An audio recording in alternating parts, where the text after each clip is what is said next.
You know that feeling when you are sitting at a stoplight, your car making a noise you have been ignoring for 2 weeks, and you are doing the math in your head about whether you can afford to fix it or just trade it in and start a new payment all over again. And somehow the second option feels easier even though you know deep down it is not. That feeling has a price tag, and most people never find out what it is until it is way too late to do anything about it. Here's where we are right now as a country. Americans collectively owe nearly $1.8 trillion in auto debt, not mortgage debt, not student loans, car debt, and the average monthly payment on a new vehicle has crossed $800 a month, and the average loan term has stretched to 6 and 7 years. At some point, they should just rename it a mortgage and be honest about what it actually is. But here is what really gets me. Most people sitting inside those 6-year loans are not driving luxury vehicles. They are driving practical cars, family cars, cars they genuinely needed. And somehow the system turned a necessary purchase into a financial obligation that follows them for the better part of a decade. And most of them have no idea how much that cycle is actually costing them over a lifetime. So,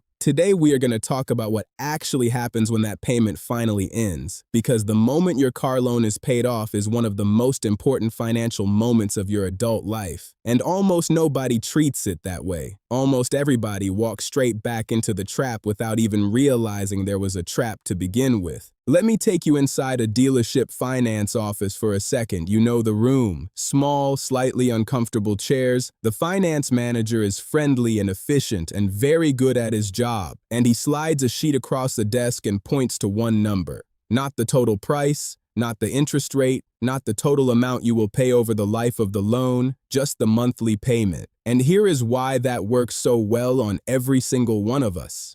Our brains are not wired to multiply $650 by 72 months in real time.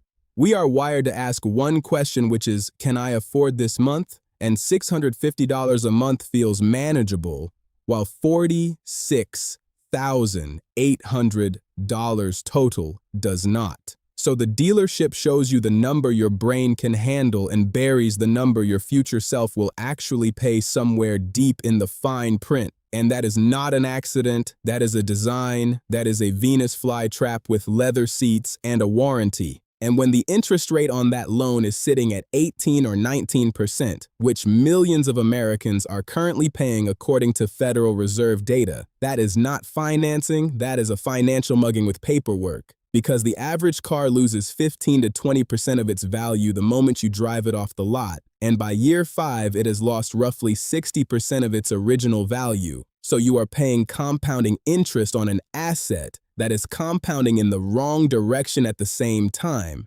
Two forces working against you simultaneously, and most people just call it normal because everyone around them is doing the same thing. Now here's the number I want you to actually sit with. What if you took that $800 monthly payment, the average new car payment right now, and the day your loan ended, you redirected it, not to a new car, not to a vacation, not to anything visible or exciting, just straight into a low-cost S&P 500 index fund at a 7% average annual return, which is the conservative inflation-adjusted long-term average of the S&P 500. $800 a month invested for 30 years becomes approximately $1.58 million. And I want to say that again because most people hear a number like that and let it slide past them without really landing. $1.58 million from a car payment. Not from a high salary, not from a lucky investment, not from a side hustle that consumed your weekends, from the exact same amount of money that was already leaving your account every single month, just pointed in a different direction. That is the real cost of the car payment cycle, not the $46,800 you paid on the loan, not even the $15,000 in interest. The real cost is the $1.58 million.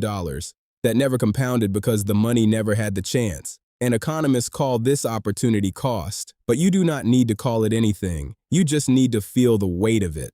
And the compounding does not happen evenly, which is the part most people miss completely. After 10 years of investing $800 a month at 7%, you have roughly $138,000 solid, But not stunning. After 20 years, you have approximately $416,000, and now it is becoming something real. After 30 years, you cross 1.58 million, and the last 10 years add more than the first 20 combined, because that is how compounding works. It is slow at the top of the hill and completely unstoppable at the bottom, and the window to start that snowball rolling is the day your loan ends, which is exactly the moment most people use to walk back into a dealership. Now, I want to talk about something that most personal finance content completely ignores, because this is not just about the money. There is a 2019 study published in the Proceedings of the National Academy of Sciences that looked at what happened to people psychologically when their debt was eliminated, and the results were genuinely striking. Debt relief reduced anxiety by 11% and measurably improved cognitive function, not metaphorically, measurably. The researchers found that carrying debt is not just a financial burden, it is a cognitive tax. It takes up mental bandwidth the same way apps drain a phone battery, even when you are not actively using them. And you know this feeling already. It is the 2 a.m. arithmetic when you should be sleeping. It is the slight tension every time you open your banking app. It is the low-level hum of financial stress that becomes so familiar you stop noticing it is there, until one day it is gone and you realize how much energy it was taking from you the whole time. Richard Thaler, who won the Nobel Prize in economics, spent his career studying exactly how financial pressure distorts decision-making, how people under financial stress make choices that feel completely rational in the moment and are quietly catastrophic over time. And the car payment cycle is a perfect example, because it feels rational every single time you enter it. And over a lifetime, it costs you everything. The math shows you it costs. So paying off your car does not just free up cash. It frees up your mind, and a free mind makes better decisions across every area of your life. Here's something practical that most people do not know. The moment your car is paid off, you can likely drop collision and comprehensive coverage from your insurance policy. Most financial experts use what is called the 10% rule. If your annual premium for collision and comprehensive exceeds 10% of your car's current market value, it is probably not worth carrying. On an older paid-off vehicle, that typically means you can recover $100 to $200 a month in insurance costs alone. Stack that on top of the redirected loan payment, and your monthly investment contribution grows even faster, because small unlocks compound too. So here is your exact playbook, and I want you to treat this as a sequence, not a suggestion. The day your loan is paid off, before the money settles into your checking account and your brain starts finding ways to spend it, you automate the transfer, same amount, same day of the month, straight into your investment account. And this step is non-negotiable, because lifestyle inflation is not a character flaw. It is a biological response. The moment money stops leaving your account, your brain will redistribute it within 30 days without you making a single conscious decision. Automation removes the decision entirely, and the money moves before you can talk yourself out of it. If you are carrying high-interest credit card debt, a portion of that redirected payment goes there first, not all of it. Split it, because the psychological momentum of investing something every month matters as much as the math. But high-interest debt above 7% is mathematically canceling out your investment returns and needs to be addressed in parallel, not sequentially. And once the high-interest debt is clear, you build 3 months of living expenses in a separate account that you do not touch under any circumstances. Not a goal, a requirement, because financial emergencies do not wait for convenient timing. And without a buffer, the first unexpected expense sends you straight back into debt and resets everything you built. Then you invest in this specific order. First, you capture any employer 401k match completely, because that is an immediate 50 to 100% return on your money before the market does anything at all. Then you max your Roth IRA. If you qualify, because tax-free growth for decades is one of the most powerful tools available to ordinary people, Then you put the remainder into a low-cost taxable index fund tracking the S&P 500, and fees matter more than most people realize. A 1% annual fee on a growing portfolio costs you over $200,000 in lost compounding over 30 years, so you choose funds with expense ratios under 0.1%. Vanguard, Fidelity, and Schwab all have options at essentially zero cost. And then you keep driving the paid-off car. I know the neighbor just pulled into his driveway in something new. The commercial ran 3 times during your show last night. The dealership pre-approval email is already sitting in your inbox. Because they track loan payoff dates, and they know exactly when your sentence ends. The pressure to upgrade is real and relentless, and engineered by people with very large research budgets who understand your psychology better than you do. But here is what Thomas Stanley found after spending decades studying actual millionaires in America for his research in The Millionaire Next Door. The typical American millionaire drives a used car, lives in a modest house, and looks completely unremarkable. The people who look wealthy are usually performing wealth. The people who are actually building it are usually invisible. Wealth is quiet and debt is loud. And every year you drive a paid-off car is a year of $800 compounding for your future instead of eroding into someone else's profit margin.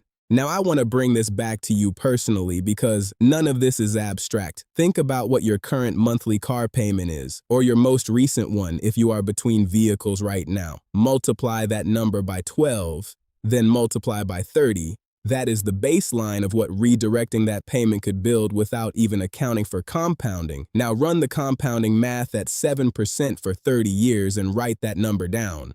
Because that number is not a fantasy, and it is not a best-case scenario. It is the historical average return of the most boring, reliable investment vehicle in modern finance applied to money you are already spending, and the only variable is where it goes when the loan ends. David Swensen, who managed Yale's endowment for decades and turned it into one of the most successful investment portfolios in history, said the biggest advantage individual investors have over institutions is time. Institutions have mandates and committees and quarterly pressures. You have decades, and all you have to do is not waste them on a payment cycle that resets every 5 years.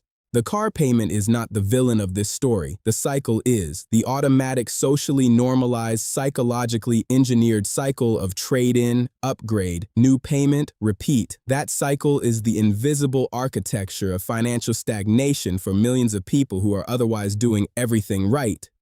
You work hard, you pay your bills, you are responsible. And somehow the math never quite works out the way it should. And this is exactly why. The exit is simpler than it sounds. One payoff, one redirect, one decision to let the snowball start rolling instead of resetting it back to zero. Your loan will end. That is already decided. The only thing still undecided is what you do with the money the day it does. And that single decision is worth $1.58 million, so make it the most financially significant day of your life.